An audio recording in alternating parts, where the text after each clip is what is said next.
welcome to day 4 of SailPoint Developer Days. We're thrilled to bring yet another final day of all things identity. Identity is having a moment and using identity well in your applications, in your environments, and knowing what to do and how to use that identity to further your use cases and your applications is what we're all about here today. I'm excited to start today with a panel on connecting to the world via identity. Great, thanks Mike. Good morning, good afternoon, good evening. I'm Eric Huckle, Head of Product for AI and our data platform. We have another rousing panel today. We're going to be talking about application onboarding, connectors, and sources. We've got a star-studded panel, and then we've also got Mike Kaiser. So we'll do a quick round of introductions here, and then we'll kind of get into it. Harry, you want to start? Hi, everyone. I'm Harry Patel. I'm one of the principal architects here at SailPoint for our SaaS product suite. Work on the services side to basically help our customers solve some of the most complex challenges that they experience, not just with the onboarding, but also with the implementation and core governance of their identity space. And hi, I'm Neil McGlennon. I'm a longtime SailPointer here. I'm a principal architect, also in the field, much like Harry, and really help customers be successful. Shared a long journey here and had a lot of good stories to share with you guys today, hopefully, and talk about kind of where we're going and also where we've been. Hello, I'm Darren Robinson. I'm from Avanade. Avanade is a Microsoft and Accenture company. We are a global SI of 65,000 consulting and engineering staff. I'm the global principal identity and access management architect, and I work with some of our biggest customers on their opportunities of adopting and securing their environments, specifically around identity and access. And as I said before, I'm Mike Kaiser, the Director of Strategy and Standards here at SailPoint. I wear a lot of hats, a lot of speaking and writing, thinking about where the future of identity is, but I also write code, prototypes, and other things. So I work a lot with standards and seeing where the industry is going, particularly with identity in the real world. Great, thanks guys. Neil, I think I'm going to start off with you. I think SailPoint has a pretty good connectivity story in general here. But when we kind of talk about applications, some companies claim to have a lot of applications. We talk about applications in different ways and just how we integrate with applications. Can you kind of walk us through a little bit of like when we're talking about connectors, applications, and sources? What are we talking about? Yeah, it's funny because the word application sometimes is a little bit of an overloaded term, and I think everybody uses it in a variety of different contexts. And when we first start approaching things like application onboarding, it's really you have to really understand what that means to people. Now, from a customer context, their application can mean things from a business context. It can also mean things from a technical context, right? And so part of what we do is really try to understand, which of those sides are they referring to an application, and it also can mean different things from a connectivity standpoint. And even vendors don't get this all. They don't even see eye to eye on what an application is, right? And I firmly believe that SailPoint has the best connectivity story out there. When you look at our connectors to an application, those could be one-to-one type of things, but we have things that are point-based connectors, things like Salesforce and SAP and things like that. We have standards-based connectors that Mike loves. Those are things like your SCIM connectors, your LDAP connectors, things like that. You can also write your own connectors, right? And we have a variety of kind of Swiss Army knife connectors as well. And so we have a very rich set of connectors, but the interesting thing is those are not just the targets that you're talking to and connecting to, it's the depth of information that they're bringing in. Sure. So you have user information and access information, and that access information can be very in depth further, right? Accesses can have accesses, and so down that rabbit hole you go. And if you go look at other vendors in the marketplace, even they can't agree what an application is. You see some of these other cloud-based vendors out there, they may claim 250,000 applications, but when you look at them, it's nothing more than an SSO launch tile, right? With maybe some additional SCIM actions that do one or two things. They're not managing the full user in a governance perspective. They're not looking at all those accesses and the nesting thereof, right? And I think that's really where SailPoint thinks about a connector as a very feature deep thing. Sure. And course, adding more to that, things like activity and other types of functionalities that may get involved in things like workflows. Yeah, that's great. Darren, we talked a little bit about this. You're surrounded by SailPoint people, and Neil just kind of made some big claims there. But you've had a lot of experience with SailPoint over the years. You've had a lot of experience in this space. Can you give us a little bit of how you've seen from the side of SailPoint and working with SailPoint, and maybe some of the pros and cons, and even any interesting stories you can share with us? Yeah, so most of my experience has been with the Identity Now evolution of that product rather than the Identity IQ. And the pleasing thing for that is you weren't starting from scratch. You were taking a lot of your learnings from the IIQ product and bringing it in, and there was a shared connector base for that. So you weren't having to do all of that work again. So when you're doing it for one, you get both. And then having those standard-based connectors as well as those direct connections for specific applications and having that heritage to come through means most of the clients will get what they need out of the box. They don't have to really go that custom path unless they've got some very bespoke things that they've done and some legacy that they need to bring in, because they can't up-level it to something that is a standards-based or something that is out of the box. So it's typically not a story around, do we have a connector for that? For the most point there is. It's more around the other capabilities, the functionalities, and how you're going to plan the implementation and plan a successful implementation. Yeah, Mike, I've heard the standards-based connectors. When you think about the plan to implement some of these, how do we think about like standards or learnings from higher levels or even organizations that are pushing out standards? Like, how should we think about those? Sure, it's always a balance, right? Because you want something, the reason for standards is to kind of write things once and have it be independent of versions of the target application, the target source, or identity, ISC, Identity Now in this case. That's not always possible, and to what Neil alluded to, sometimes you need a little bit more depth there that a standards-based connector may not provide. But I think, using standards-based connections when it makes sense, when it delivers what the use case demands, is helpful. Going forward, what we're always trying to do, and what I'm doing when I'm sitting in these standards meetings talking with other people from other organizations, is trying to make sure that we know what our customers need and what our customers desire, and making it easier for people rather than harder. Moving to more real-time, more event-based architectures, still having that rich context, but doing it more easily and more accelerated so that the stuff in the base can use it. Data model, object model, machine learning, and basically use that material to make identity and make securing things via identity a team sport rather than a one-off individual effort. So. Okay, yeah, great.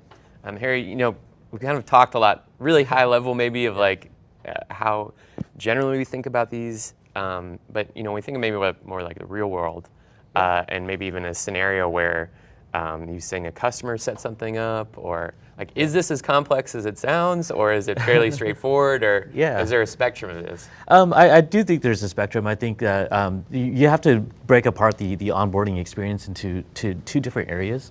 One I like to consider is kind of a commoditized sort of table stakes type connectivity, which is to something that Neil was alluding to earlier. Can I just go connect and go provision a user account there?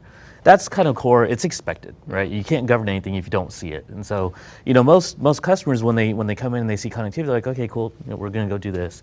But what we're looking for beyond that is now, how do I govern better? How do I take action on things as they come in through real-time analysis or through even our own AI modeling? How do we understand what we need to do with these accounts once we see what they have? And I think at that level, that's where the complexity really comes into play. I think a lot of customers struggle with not just the onboarding piece, which is still a challenge, but it's easily solvable either through resource enhancement or something else. We've seen some customers go distribute that onboarding process and say, hey, you subject matter experts around the organization, you own these applications. We're going to give you a portal, you go self-register your application, and it publishes it into the IGA tool, and everything is connected. Great. Now the IAM team still has to come in there and go figure out, now what do I do with this, right? We have this custom JDBC-based application that we use within our organization. We've got different levels of access across these. How do I know what's appropriate? How do I know what's privileged? Where are my security risks around these application accesses? Those are the types of things that most of those other SaaS vendors don't actually have good control over. And that's also where customers struggle because one, they don't have a deep field of IAM experts to help them figure that out in-house. And they also don't know what other people are doing. So, sometimes they're like, well, hey, what do my peers do? We don't know, right? They're working in a silo. They really struggle with that, and they look to vendors like us, look to our partner implementers as resources to help guide them towards those best practices and really understand what true security governance means there. Yeah, I'll tee you up a little bit later. I know we're doing a lot more around, instead of just giving our customers like the tools to say, hey, figure it out, kind of starting to use our depth of knowledge and even AI to kind of improve that. So I'll get back to you on that. Sure. We had talked a little bit, we were talking from Darren from Australia, and we were kind of talking different customer stories. You'd kind of brought up an interesting customer story around an implementation that you were working. Is that something you want to share with us? Yeah, so there's been a lot of times where I've been asked to advise on connectivity and connectivity strategy for customers. I remember once it was kind of an interesting time because it was right around Christmas, and they're like, "Can you fly to Australia and go advise the CISO at this bank around their strategy?" And I was like, Australia and Christmas time, okay. Everyone's wearing shorts and you hear Christmas music. It's a very cool experience. But their problem there was around, kind of as Harry alluded to, how do you get onboarded, but how do you do so at scale, right? And some of it is distributing that effort out to your organization and finding the right stakeholders. And then it becomes after you understand all the things that you want to connect to, your wish list, right? And you have your priorities straight, how do you execute on that? Right, and they were spending a lot of time bringing on applications because they were treating every single one of those applications as kind of like a Swiss watch, right? And the product that they made was really good, and it was, when they contextualized it in the business, it was fully featured, it had policy, it had all this great stuff, but they weren't moving fast enough to meet the business needs. And so, part of the conversation there was, well, how do you gain scale? How do you gain an economy of scale? And the answer really is somewhat obvious, right? Is you can't treat it like a Swiss watch. Maybe it's a Swatch watch. It's a little more of a factory type approach or things like that. Still Swiss watch. Okay, I need to know my watches better. But yeah, so it's about some people use the term factory, and we know customers and implementers have different approaches for some of these things, right?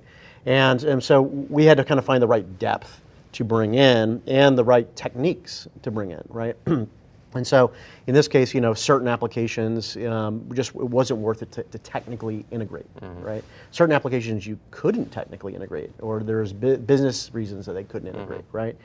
Maybe it was a third party that they're working with. And so for those types of things, you have to kind of scale differently. And so you have to say, well, we're going to apply kind of this design pattern to this problem set. And so we kind of bucket those in a way. And then that was kind of our advice is you can kind of go, you have to choose kind of deep or wide on which ones are most important to you. Okay. And some of that becomes a bit of a little bit of a business economics decision, right? A lot of times, customers will say, I want to onboard everything. And I'm like, yeah, that sounds great, Nirvana, right? Maybe if we had better standards. But sometimes the reality is you're not going to always integrate to the fullest depth on everything. One of my customers is like, why would I go integrate with Adobe Creative Suite? I got 5 guys in Adobe Creative Suite, and they're the same 5 guys that have been for 10 years. I can get an extract from it, but I don't need to go and fully provision to it, especially if there's not a connector for it and all that. So it's amount of effort versus amount of value you're going to get back. Exactly. Yeah. Darren, I think because like a product manager sometimes is like the inside of SailPoint looking out, like we envision something, sounds great, and then we put it out there, and then sometimes you get a great response, mixed response. I'm curious, you're in the trenches, you're kind of on the hook for these implementations a lot of times. I'm just kind of curious if you have the same experiences as Neil, or if there's other kind of more friction involved in those. Yeah, so we see the extremes from one end to the other, from exceptionally mature organizations that know exactly what they've got a catalog, they know what all their applications are, they know who the the application owner is, who the business owner is, who the technical owner is, what the interfaces are, how authentication's done, how authorization's done, how everything's done, and it's just in a database or a CMDB, and it's amazing. Through the other end, where it's like, we think we've got about 1,000 applications, but we can't really tell you what they are because we don't really know. We're still trying to find out, and there's some spreadsheets around, and some of them are out of date and some of them are new. So we see both ends of that, and the tooling gives you all the capabilities, but it's the process and the approach that you put around that which is going to make it successful. And like Neil's sort of saying, not every application has to be fully, deeply integrated. What are the drivers for the project in the first place? And usually it's something to do with compliance, or there's a security posture you're trying to fix. And you've got to start by onboarding the key applications, the bigger ones first that give you a lot of value and show value for the process that you're going to go through. Build some momentum. It's not a case of you onboard everything and the project's done. This is always going to be a continual piece. So you start with some of the ones that have some high value, that show that by continuing on that path, your audit and compliance becomes easier because you can get that information quickly for the auditors, you can do the reconciliation, you can show the value, and then it's a process and it's a muscle memory for the organization when they bring a new one on or they want to get deeper with other applications. And it really comes down to then the speed of how you do that. If you do have an organization, and we sometimes hear organizations say they got 7,000, it's like, prove it. You got 7,000 apps? Prove it. It's a case of how do you, like also Neil was saying, how do you put them into buckets? What are the different sort of integration patterns that you need to have, and we usually try and keep it to like less than a handful of how you're going to onboard an application based on what the interface is going to be, what the requirements are, and what you're trying to do with it. And if you've got a sort of 5 patterns and you have a decision tree which allows the application owner to say, this is, ask a couple of questions, it branches out, and at the end of it say, this is the integration pattern for your application based on how you've answered that and what you're trying to achieve. And then that then starts the process to say, register the application onboarding request, here's what you need to do as the application owner, here's what the technical owner needs to do to provide to the team, and this is the process, and this is how long it's going to take, and this is what you need to do. Okay. And then that happens in parallel because you've got all the application owners are doing that, and then the team is just a priority and a process, and you just iterate through and get better and better. Don't want to interrupt a little bit. No, please. But I think one thing you just pointed out is very critical for people to understand is in that patternization, you're actually improving the process a little bit. And a lot of customers, we see this all the time. They've got disjointed processes about governance across the various applications in their landscape. The more applications they have, the more variegated that those processes are. And a lot of times through creating that pattern, what we're doing is we're actually teaching them, hey, your business process can change here too. You can actually improve your security by changing your business process, not just by app onboarding and bring it through the tool.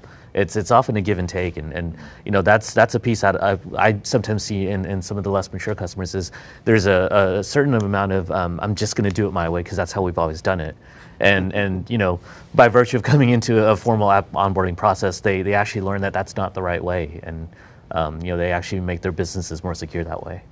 Yeah, and to dovetail onto that, really expanding on that process and starting it in parallel, like you're saying, is kind of key because, if you try to do one after the other, kind of serial, if you will, you get held up by things you just don't know, right? And the key is kind of figuring out the tranches, but get started early, and because a lot of it is, one is contextualizing it back to the business, like.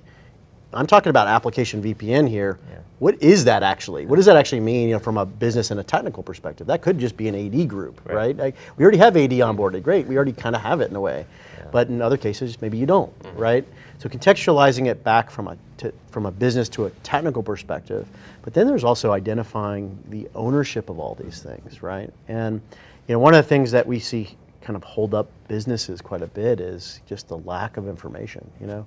Hey, I'm going to connect to this system, and that was Bob's system, but Bob retired 20 years ago, right? You know, he's no longer here, like who's the owner for that? Yeah. And so those could be stumbling blocks if that's a serialized process, right? So making sure that it's distributed, and sometimes you have to go find these things, or you have to go find more information about how to connect to something, or what the feasibility is on something.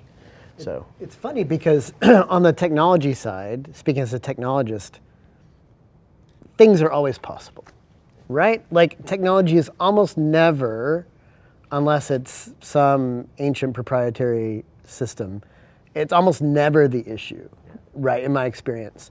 It's always politics. It's always the business having the will to say this is valuable to do and here's how we're going to do it. I had a customer once in Stockholm. We had 300 applications. They had this one large application, and I kept asking about it, and they kept pushing me off, and eventually said, oh, we're not doing that one for right now. I was like, why not? He said, well, because the application owner is a jerk.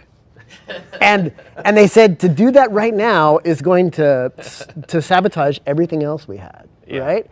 And I thought that's really fascinating because it was right there. It was really easy. It was like an AD kind of connection back in the day.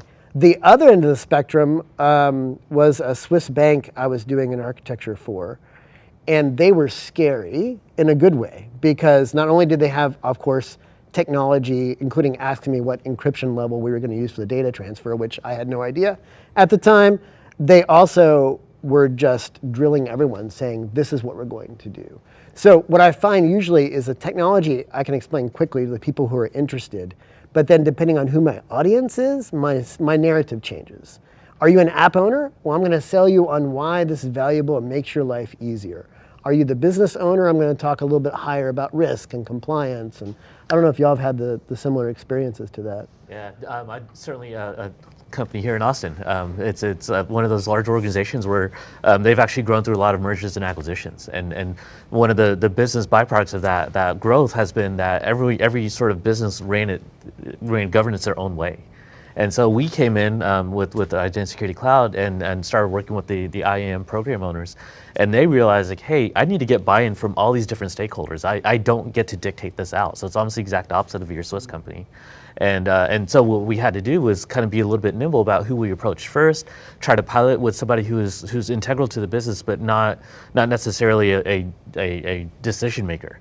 And so what we actually focused on a line of business that was very important to the corporate sponsorship, and said, hey, we're going to take this very difficult, very highly visible business unit, and we're going to show success in Identity Security Cloud, and then we're going to use that as sort of a benchmark to get all the other businesses to come on board. And we're actually quite successful with that, but it was a very deliberate choice of who we wanted to bring in first. And it wasn't always the one that was the easiest or the most complex. It was, what was the biggest value add to the customer at a corporate level. It seems, I was just going to say, like, it always seems like there's this human element involved in this too. And I don't want to probably get back to you, but I'm also wondering from like you're one of the more well-read people I know in this space. We have the human element and kind of working through that. Is standards helping guide us to this, or is there always just going to be every customer is unique, every implementation is different? Like, are we getting to more of a standardization, or are we getting further away from that? Good question. We're getting there slowly in fits and starts, is what I would say. Just like in a business that I mentioned that, political or business will is very important, the same thing is true in standards. There's always this push and pull. Because most of the people that you find in these working groups are kind of like myself. They're kind of addicted to what they perceive as truth, right? Which in part means they're highly technical. Also means in part that we've lost touch with reality, right? Because when you're doing a standard, you're like, well, this is how it should work. And in an ideal world, everything would be, encrypted and validated and signed and easy to do, and then it hits the real world. And I think if you look at the history of standards, some of them have been massively successful. Think of SAML, think of Federated Single Sign-On. That is just kind of table stakes. SCIM is growing, right? I think it's making things easier. I think it could be a lot more further along. You look at something like SPML, which came before SCIM, that died in a dumpster fire because it deserved to, right? So what you'll find is you'll have an ideal standard that comes out, but then you really need vendors and or customers and enterprises to support it and say, yes, this is worth doing. And I really think, and I'm not just saying this because it's developer days, I'm going to double back on what I said before. There's always a technical way, but that technical way has to be there before a lot of times the business can drive it, right? Business can say, this is a great idea. We've got no idea how to do this, right? Look how many people are looking for a CTO as an underscore of that. To that point, I'm glad you said that because that's something in a conversation that I have with my customers sometimes, especially when they go, you know what, this application is going to be super gnarly to connect to. And I'm like, well, tell me a little bit more about this application. And they're like, well, this is a homegrown application. I'm like, well, that's good. Yeah. You're in control. You have the ability to, and they're like, well, I got to make a custom connector to my own custom thing. I'm like, do you? You could leverage a standards-based connector, and you're in control of that application. Get them on board. Go implement a standard, right? And that's part of that push and pull, right? And the nice thing is if you identify opportunities for some of those things, leverage them, right? And get that adoption, because that'll only help the standard. But that's why you have this. You start with the standard, right? And motivations matter. The same. That's why I kind of described that business will. The same thing happens in standards, where all those people in the standards groups have their own vested interest, whether they are an enterprise architect who's doing it for a real organization, or they're a vendor. And if they're a vendor, every time I walk into those meetings, I have to look around and think, okay, I know who you are, we're friends, who's paying your salary? What are you hired to argue for? Are you hired to argue for the customer? Are you hired to argue for your organization making money? Ideally, we're all headed in the same direction, but there are shades, right? So, but I think in general, yeah, we're making progress. If I were a customer, I would use I'm biased, but I would use standards where I could, because I think it makes your life easier and lets you do things in a way where you can swap out components and jettison vendors if you have to, and sometimes you have to. Darren, except for SailPoint. Yeah, don't do that. Darren, I liked, I think a little bit back, you were talking about, kind of building some momentum, showing some value, not just kind of, hey, we'll come back in a year and everything will be perfect. What does kind of showing value to the business or building momentum look like? Like how do you either measure that, or how do you kind of land that, and what do you find most effective in kind of getting that momentum going? Well, because we're a partner, we're a GSI and a consulting organization, we're not normally even there for the entire journey. So success looks like coming in, understanding the client's requirements, the complexity, working with them to collaborate on the patterns, the integration and everything else, and then getting them up and running. And then teaching them how to do that. Often it is also our managed services that will then do that long tail. But more often than not, they don't have the budget to keep us on to do all of that. They need us to come in, show them the way, give them the best practice, give them some key learnings, do that knowledge transfer so that they can do that and own it and manage it through the life cycle. Because like we say, it's not something you just do and you're done. It's something you continue to do. And even applications you've onboarded, you may need to, you will probably update those or upgrade those, or they get new capabilities and you need to adapt some of those integrations to do deeper integrations, or you want to do more reporting outside of maybe just the governance of it. So really it's about passing on that knowledge, making them self-sufficient to within a reason, and then if they stumble, sort of a year or two in, come in, give them a bit more assistance, help them refine it again, get back on track, and try and keep that cadence. If they get to a certain point and they start to get some blockers, sometimes it's also a bit of a reality set of, like you're saying, you might have a direct connection with some out-of-the-box pieces, but sometimes it's just a case of maybe even a flat file, just because a complex system is complex because of the integration, or is it complex because of what it contains? Mm-hmm. Sometimes you just need to get something, show some value, and then take a little bit more time to actually get that particular application further along. But don't wait until it's all done to do it. Sometimes getting something up front is better than nothing at all, and then refine it. Sure. I'm kind of curious, SailPoint's been at this for a while. How has this kind of evolved? Like, are we doing the same stuff that we did 10, 15 years ago as far as setup, onboarding, or have we started to evolve this? Like, give me an idea of how we've kind of changed and kind of moved forward in this space. Yeah, I'd say from a consulting strategy type of thing, it's very much similar mindset, right? And our goal is to give customers that strategic view and then give them the tools to execute on that. I'd say where we've really changed is a lot of the tools that we use for execution are markedly different, right? Better standards, better connectivity options, introduction of AI into the scenarios here with like our application onboarding. A lot of those things, we have a lot more tools at our disposal now than ever, and really help that. And our goal is to make sure that we set our customers off on a really strong long-term strategic journey, but we do recognize the fact that when they execute in that short-term tactical, they may need to make consolations to meet their deadlines, like Darren just said, right? And so, like, if you have to get compliant in 90 days, maybe the fastest way is a read-only connection. You don't need to go deep on everything. You can't go ask the business and get responses back, especially when people are on vacation and stuff like that, right? It's just not feasible. So, we actually did we had a customer that had that exact same problem.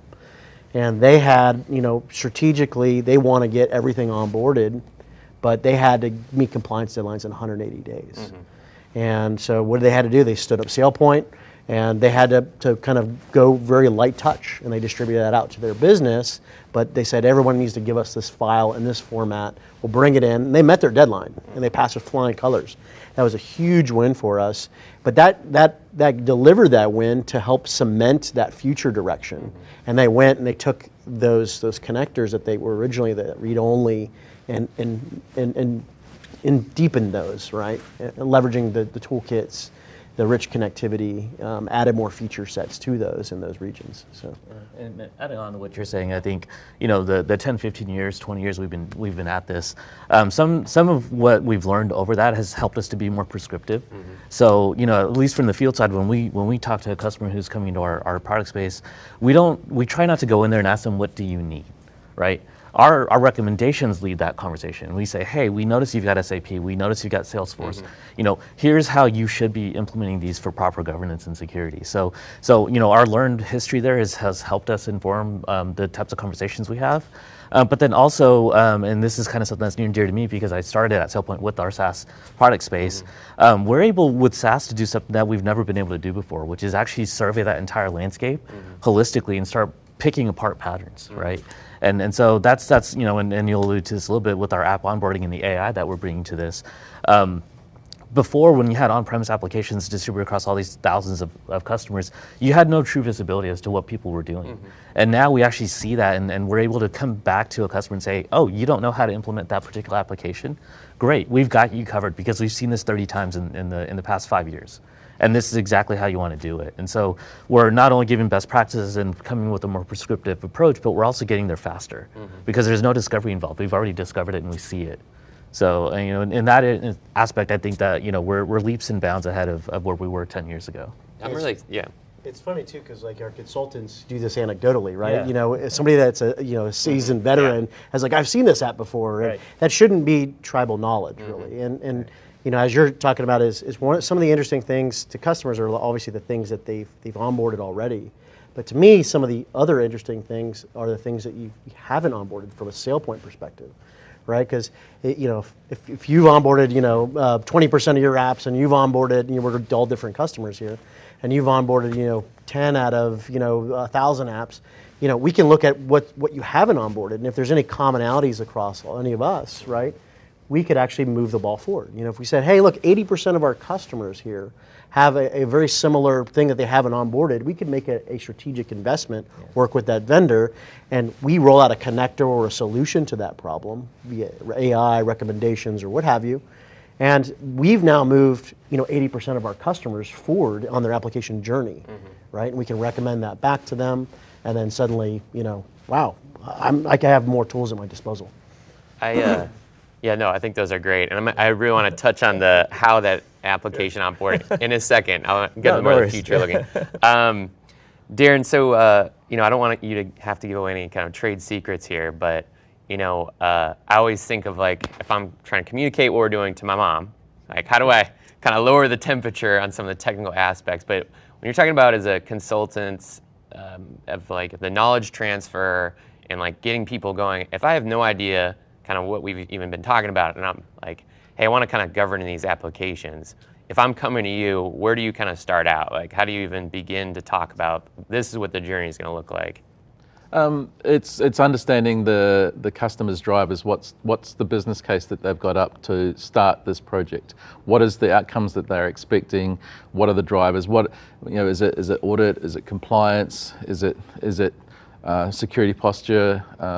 And that usually drives the conversation to then how do we achieve that, or how do we even just communicate what we're doing, even though a lot of it will probably be similar anyway, but how you drive the communication and the outcomes and show that back to the business. That's the approach that I normally take, simply because that's what's going to resonate and keep the project alive. Like a choose your own adventure type, like which one of these, and then you already know what's going to kind of resonate. The bit in the middle is usually the same. Yeah. The beginning and the execution is the bit that you tailor for what the premise and the outcome is. Yeah. Which one of those do you see like the most kind of customers coming in from? And I'm just kind of curious, what are the biggest drivers that you're saying? Has that changed over time? It changes over time. I think the initial approach was more about just automated identity management, that 0-day start, 0-day stop sort of piece, just because it was so manual. So that was 15, 20 years ago. That was initial premise, and then the compliance thing started to come in, and governance was the next wave of building on top of lifecycle management, building governance on top of that. Now we're at the next level of the maturity cycle of taking that deeper, the zero trust aspect, the just in time, just enough, and also satisfying the always increasing amount of compliance that you've got to do in whatever industry you are. The insurance around being compromised in events and those sorts of things. You've got to show that you've got systems in place, that you've done your best, you've got something, and if you still get compromised, maybe that insurance that maybe you've taken up will actually be realized, and not because you didn't meet the minimum bar that you needed to do to actually be able to claim. Yeah, it seems like I don't know how much you want to get into it, but I think sometimes as a product manager looking out across the world, because we have global customers, and like the different regions have different drivers, and I think Australia is one of those areas, like an increasingly complex environment, more cybersecurity ask. I think the temperature is kind of ratcheted up a little bit, whereas I think sometimes the U.S. we're trailing a little bit in like the GDPR, and but we see those as kind of the standards and where we need to get to. So there's, I'm in a global role. I live in Australia, but a lot of the customers I work with are international customers. Okay. So I see it from a number of different angles, and understanding those different drivers. So yes, I'm very intimate with what happens in Australia, but I don't actually do a lot in there at the moment. But what there is there's additional compliance with, if you're a utility or a critical infrastructure piece like a utility, transport, those sorts of things. They've got additional onus on them from the Australian government that they've got to do to protect themselves, so that the power grid doesn't go down, or the transport system doesn't fail, or traffic control, or those sorts of things. So you see that in other regions as well. Finance in Asia is quite different to finance in Europe, and it's just working with them to understand that. It does get difficult to try and understand what some of those outcomes need to look like to be compliant, to show alignment. What you have to do in Singapore is quite different to what you need to do in the UK. So I think sometimes I think of standards as like this is the way things have maybe been, but should we also be thinking of the standards? They're ahead of the game, and in this crazy complex world that we're in where it's just moving faster, there's more risk. Is standards kind of helping us to get ahead of the game a little bit? And if there is, like, which ones should we keep an eye on? Or It's trying. I'll put it that way. Yeah. It's funny we bring up, kind of regional government mandates, because a lot of times that's what drives standards forward, right? You have the technical people, then you have the policy, governmental organizations, and those regulations, often regional or national or geo-regional, like drive the adoption of those standards. So you think of GDPR, or SOX back in the old days, which still drives things to this day, right? So standards like verifiable credentials, which usually people talk about it as decentralized ID or digital identity, that's coming, and that's something to pay attention to. It has potential for enhancing some privacy use cases depending on how it's implemented. And really, the gateway drug for that I often talk about is when you go to the airport, except for the Austin airport this week, which has like 6-hour wait lines. But when you go to the airport these days, what you do is in the States, is you take out your wallet and you take out your ID, which I will not show on camera because I've been trained as a privacy professional. But in the long term, what you'll be able to do with verifiable credentials is actually just use a digital credential from your phone and be able to walk through based off of that. Now, another one that's driving some of this is called shared signals. And what it tries to do is tries to share identity context in real time. So if I have, in the past, what's happened, the status quo, Eric, as you mentioned, is that a particular offering, particular facility within an enterprise, say it's single sign-on, might know that an identity or an individual or machine identity is compromised or problematic. And what are they going to do? They're going to revoke all live sessions that they know about. But historically, that's all they're going to do. They're like, well, we blocked them out. Everybody else, good luck. Mm-hmm. And so your other components have no idea now that Kaiser, or rather Huckle, is a latent threat for the organization, right? So what Shared Signals tries to do is provide a standardized way to share events about that context in a descriptive, non-prescriptive way, by which I mean, hey, Huckle's a threat, I revoked all his sessions, you might want to do something. Mm-hmm. And so what this does is it lets it be much more of a team sport. If I'm an organization, I really don't want silos of information, despite vendors having an interest to have those domains, right? I'd much rather have everyone share as much information as possible, and then each of those components, each of those facilities make an informed decision. So you think about zero trust and these kinds of things, what Gartner would call ITDR, basically response and incident detection based off of identity. It kind of moves that ball forward. Now again, who's adopting it, who's not? There was an interop in London in February, which I'll talk about later on this afternoon, shameless plug. But it was really exciting because it was really fun to see components work together and bridge those gaps, and do it in a technically sophisticated, interesting way. That was pretty clear. Curious, Mike. So you mentioned a lot of these drivers are coming from the regulatory space, yeah. But obviously we see businesses and markets are sort of actors of their own. Do you see any sort of drive towards standardization, so things like shared signals, when you look at cybersecurity and insurance, right? And you try to underwrite policies, and those policy writers are actually saying, hey, you must adopt certain standards, certain levels of success around these security breaches in order to be able to be underwritten by us.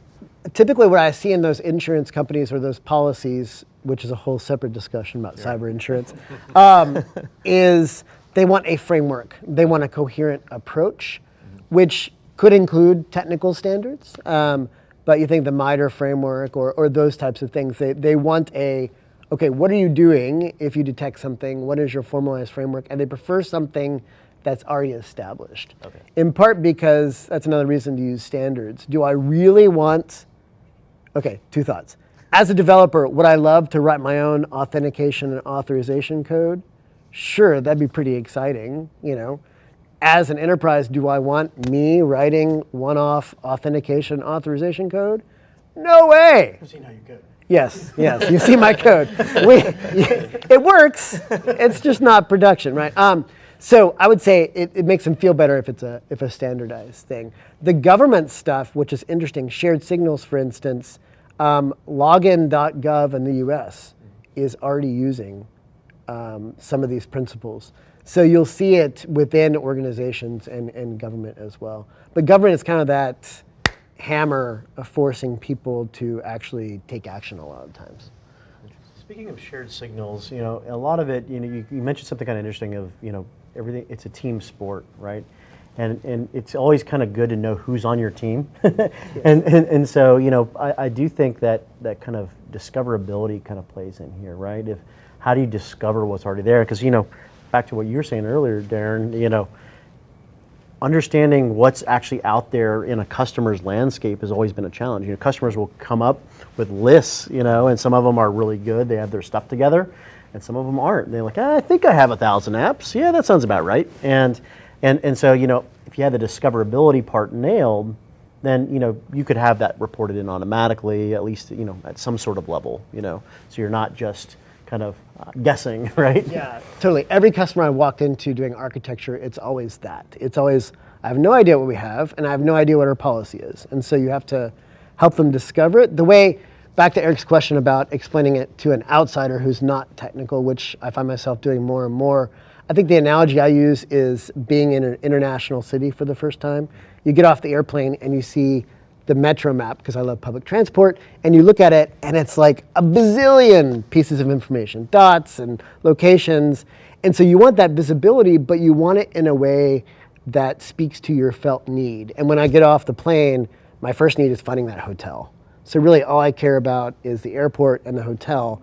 And really that's all I know of the entire network. But if I moved there and lived there, which someday, then each portion of the city, I would start to spread out my kid's school, my favorite coffee shop, or whatever else it is. And it's never a linear journey that customers think of. It's more of a cyclical, repeating, expose this area to visibility is always the first, though, like you say. Process, much like development. Yeah. Oh, amazing. I feel pretty honored that we got a Mike Kaiser analogy. I feel like those are always gold. And if we could weave that into our panel, Too many. like maybe we should just stop right here and just walk off. Yeah. Harry, so you touched on the application onboarding. Maybe you could take us like a step back. The AI data science component of what we do at SailPoint is near and dear to me, but even just the innovation part of SailPoint and like how we're innovating. Can you tell us a little bit about how that idea came about, how you kind of led that group in some ways, and like where we're going with that? Yeah, happy to. So, obviously the idea came about through experience, right? Just watching customers struggle through this application onboarding, having multiple customers ask us, how can we do this either, more quickly, distribute this out better, make sure that we're doing it right. Mm-hmm. All these types of questions we hear over and over again. And so, we started looking at this from the landscape of what do we have access to? Mm-hmm. What do we have visibility into? And that's where a lot of the AI and sort of peer group analysis at an organizational level, not just within an organization, kind of came about. And so some of the things that we're pushing out soon are things like, AI generated entitlement descriptions that kind of, help, sort of improve that security landscape when it comes to things like certifications and access modeling, because now you know what this add-on actually does, right? It's not just that they have this AD group, like what does it do? We don't know. We're bringing AI into that space. Another area that I think is really innovative that I'm really excited to see come out is actually something we were just talking about, which is the visibility, discoverability. We've said before multiple times today, customers will say, I have 1,000 applications, I have 2,000 applications. Those are the ones they know about. Mm-hmm. There's shadow IT, there's all these side-loaded projects that happen completely outside the purview of the governance program. We actually have capabilities within SailPoint to be able to see some of that. Right, and so with our activity insights, we can actually not only surface that information up and say, hey, did you know you've got a Adobe Creative Suite operating within your organization? You didn't have that on your list. Not only are we going to be able to show that and bring that to the surface, but then we'll also tell you, well, here's how you should bring this back into your governance program. Mm-hmm. Right? We found it. Here's how you bring it in, and then here's how you govern it well. Mm-hmm. Like that's a complete story for any IGA professional, right? If you've hit all three of those, you've moved multiple horizons ahead in terms of your identity security. Yeah, I think the big goals for the AI team this year is increasing customer time to value, helping them be more productive and finding like the day-to-day of offloading some of the drudgery or kind of the grunt work, and then kind of identifying and reducing risk. Maybe we can talk a little bit about, kind of taking that like future looking or forward leaning. Neil, I'm kind of curious, where do you kind of see the future state of things, or is there new technologies you're excited about, or new features, or anything else that you kind of see us driving this forward? Yeah, I mean, with? I think, what we're doing is we're kind of laying the foundation for a lot of these things, and everything's kind of built on this Atlas platform. So you have this great, platform of data, but you also have this great platform for AI and ML capability too. And so, because of all of those aspects, we can start to, build out these individual components, but they're not siloed, right? They all can weave together. And so I think, when you start to look at all these things together in a holistic view, it's very much like, how we consult, right? But it's all automated and it's all at scale, right? So discovering what you have automatically, right? There'll be a point in time where, it may say, hey, look, we've discovered you have these things, by virtue of connecting to another system with shared signals or those types of things. And then, helping you build out that roster of the things you need to go attack, right? And you could connect to things like a CMDB, bring those things in if you're organized. If you're not, maybe leverage a little bit more of that discoverability. And then, of course, you could also integrate in other things that maybe aren't connected or well sewn into the fabric. And then that's where that process side of things takes over, right? And every single lane of that process can go say, well, who's the owner of this, right? Well, that's Bob the admin. It's going to go ask Bob the admin for more information, and maybe suggest a connector type, have them fill out some details, and then it's implemented, right? And so, we could be, implementing many streams all at once at scale across your business, assuming that you have the right owners or people that can go, fill out these details, right? And so once you kind of have that, then it's a amount of, okay, well, how do I get the next things, in? How do I enrich this for provisioning? How do I make sure my correlation's good? How can I discover and classify things, right? And that's all stuff that we're already working on in those areas, and that's all stuff that people want to solve better, right? Yeah. That comes back to the policy conversation. It comes back to these standards and these types of things. But we already have all these things there. Just when you sew them all together, that makes a very enticing prospect. And then us as SailPoint looking across the spectrum of things, seeing everybody's wish list and then being able to make investments in those. There's some other cool tools to bear too. Is sure, we can go code a connector, we can go put a developer on there and they can bust something out and make sure it's tested really well and bring that to market. We can also bring some generative AI type of capabilities in there to generate connectors based on things that we know. If we know that everybody wants this new SaaS app out there, and it's just emerging, right? But we can see that they publish a open API spec. We could generate a connector on that, and then suggest that to a customer, and they could try it out. If it works, they may tweak it. We could learn from that behavior, and then put that back in play. Yeah, right? That's near and dear to my heart. I know. So there's a lot to do there, and I think that all that's only really powerful because of what we've built already. Sure. Right. So that's kind of where I see things going. Okay. Yeah, Darren, he kind of also mentioned we see across the customer maybe spectrum like the wish list. What is on your wish list, or where do you kind of see this space? Like what does SailPoint need to be doing more of, or where should we kind of be? Like where's the puck going so SailPoint can skate there? Yeah, so I got probably 2 points on that. One that Mike touched on, which is the merging, the standards are there, but the implementations are starting to fire up now around verifiable credentials. So we're starting to see, we're starting to have conversations with customers who have a responsibility because they've got a corpus of data, which is identity information. Sometimes that's their own employees, sometimes it's customers and clients and everything else, and they've got to secure and maintain that, because if that gets breached, that's a big issue. So the emergence of this standard and being able to prove who you are, present a verifiable credential, maybe not an entire credential, selective disclosure, zero knowledge proofs, some of those sorts of things. We're starting to have conversations like, you don't have the customer as the application owner, you may not have to store as much information about the identity. You are reducing your surface area for compromise because you're not storing that. You still have to have an object in your directory. It still has to have the permissions, but some of the PII information no longer needs to be there. What you have access to, a method to link when you present a credential to give you access, is where it's going. And from the AI perspective, it's about speed and quality and repeatability. So the reason that lots of entitlements don't have descriptions is because someone's got to write it, someone's got to source it, someone's got to go through and do it. The reasons that some of the data quality is bad because someone's got to go and analyze it and fix it and change a process to make sure it keeps that way. Drudgery, and yeah. So AI, in a way, if it's used correctly, can be your cheat code to maintaining and keeping that done and getting you more efficient and better quality.